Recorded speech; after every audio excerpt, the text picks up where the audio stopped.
Hi and welcome to another TW White & Sons video review. Today's vehicle, a Mazda3 hatch.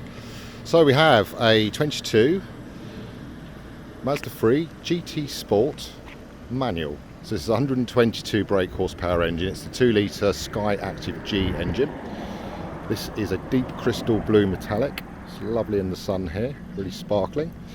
Being the G spec, it's the gunmetal grey alloys. If it was the X spec, they'll be black, gloss black. So it's one quick identifier. Another really quick identifier, of course, is the badge on the boot lid. We've also got rear parking sensors, a camera at the bottom, but those is also accompanied by side cameras built into the lower parts of each door mirror and a forward-facing camera. So there's a surround view all around the car. If you accompany that with your sensors, dead easy to park. As you make our way round, twin exit exhaust, the signature of the Mazda3, full LED headlamps, or really rear lights, and the same up front, which are LED. So make our way around the car here, you have privacy glass, and we have keyless entry system. The front of the car, again, the car's in really nice condition. We have adaptive LED headlamps at the front with high beam function, front park sensors as mentioned, and a forward facing camera just above the Mazda badge. So fundamentally a 3-year-old car in really nice condition. So let's have a look in the back of the car. Okay, you enter into the car underneath the touchpad just here. Give it a lift, not electric in this instance. You can lock the car and walk away having opened the boot with the lock button. In the back, clean, unmarked, barely used, in great order.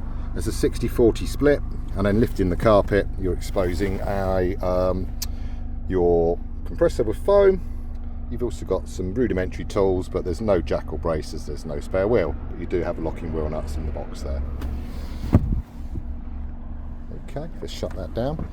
Next up, into the back of the car, we have full leather interior. So it's got a sort of a copper stitch. It's almost like a bit of a copper fill running through the back of these perforated sections. Pull out armrests for comfort, giving you a 4-seat car. Obviously 5 seats with the armrest up. And then we have Isofix to the left and right side. Not in the middle though, but that will allow children's safety seats to be properly affixed into the car. We have original factory mats in the car. And again, nice and clean, very little wear, if any. Onto the door cards, again both near side, offside, rear door cards are lovely condition. Again, there's a nice copper stitch running through the leatherette part of this door here. We have a nice chrome pull handle and gloss black detailing. All really nice condition. Keyless entry, so when you're ready to open the car, have the key in your hand, or pocket rather, just put your hand into the handle and it will open, and then there's a push button or a little rub button there, just a touch, and that will allow the car to lock keylessly. We also have blind spot monitoring. There is a triangle there. I'm just going to move this and maybe get a better shot. There it is. So that will glow orange as and when cars, vehicles, etc. come up behind you on your left or right side. So typically if you're in the middle lane of a motorway, it will alert you to vehicles coming behind you, left or right sided. Coming down, full electric control for the mirrors with power fold function. So you can either do it whilst you're in the car, or when you lock the car they'll also power fold. We have a fully electric driver's seat. So again, nice condition, no bolster wear, no splitting, just a bit of nice leather wearing in lovely. So we have full electric controls with lumbar support there, and again there's a memory function just around by the right side of the steering column to store up to 2 positions. We also have another series of switches, all saying off generally, apart from the view. So off for iStop. Our vehicles have a stop and go technology. You have to induce it correctly, so the car must be fully warmed up, not have a thimble full of fuel in, not be on a hill up or down, and when you approach traffic, come to a halt, put the handbrake on, or either electronically or the auto hold function, and the car will drop off. When you're ready to drive, obviously hit the clutch, that will then start the car, and the car will drive off straight away, so you're not going to be the last one away from the lights. Next up, we've got traction control, so it's front drive vehicle in the Mazda3, in this instance it is, so it keeps the front wheels from spinning, but also brakes all 4 wheels if it detects sliding or slipping. We also have a rear park sensor off switch, so for customers that decide to put a tow bar or even a rear cycle carrier, of course you'd want to turn that off. View is a quick access without engaging reverse or driving towards a car to bring up your surround view cameras. So that's one at the front, one at the rear, and one on each side of the car. So you can review this at any point that you wish, or you can just wait for yourself to go backwards or forwards, and again the cameras will pop on as you get close to something. Lastly, lots of our cars now have lots of alerts, intelligent speed alerts, lane departure alerts, you're close to another car alert. And again, there's a way to diminish some of these beeps and squeaks, hence the off switch. But it won't turn off the systems, it will just diminish the audible part of it, leaving the visuals.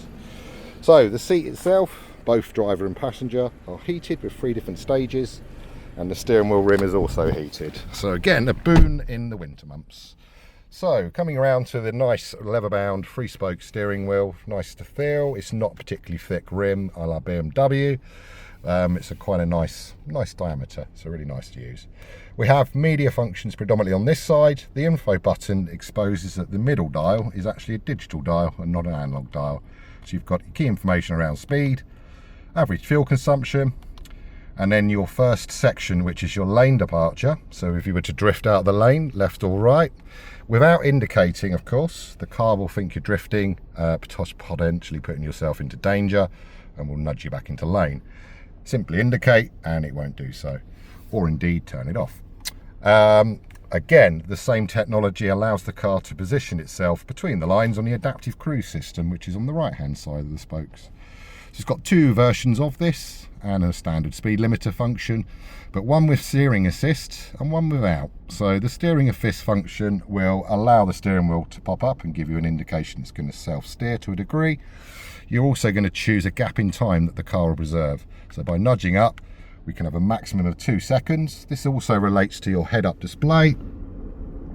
Here we go, just put it back on.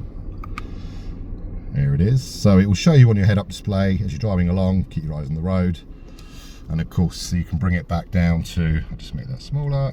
You can bring this back down to as little as half a second gap just by simply rocking this switch here.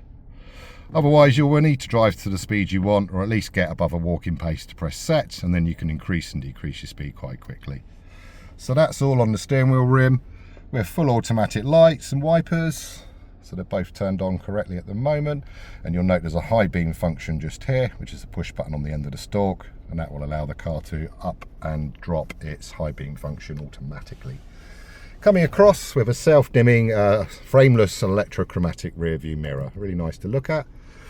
Tablet display, again it's going to be using this controller between the seats predominantly, but with one exception.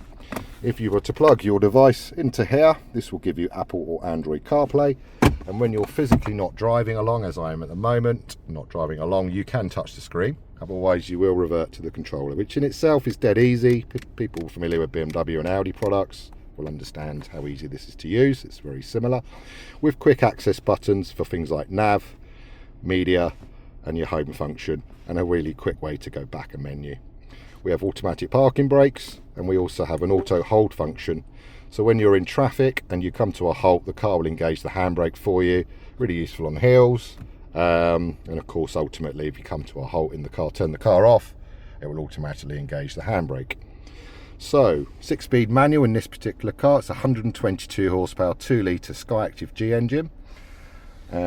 More storage below, as I mentioned before, and this is an adjustable armrest for different lengths and tall drivers.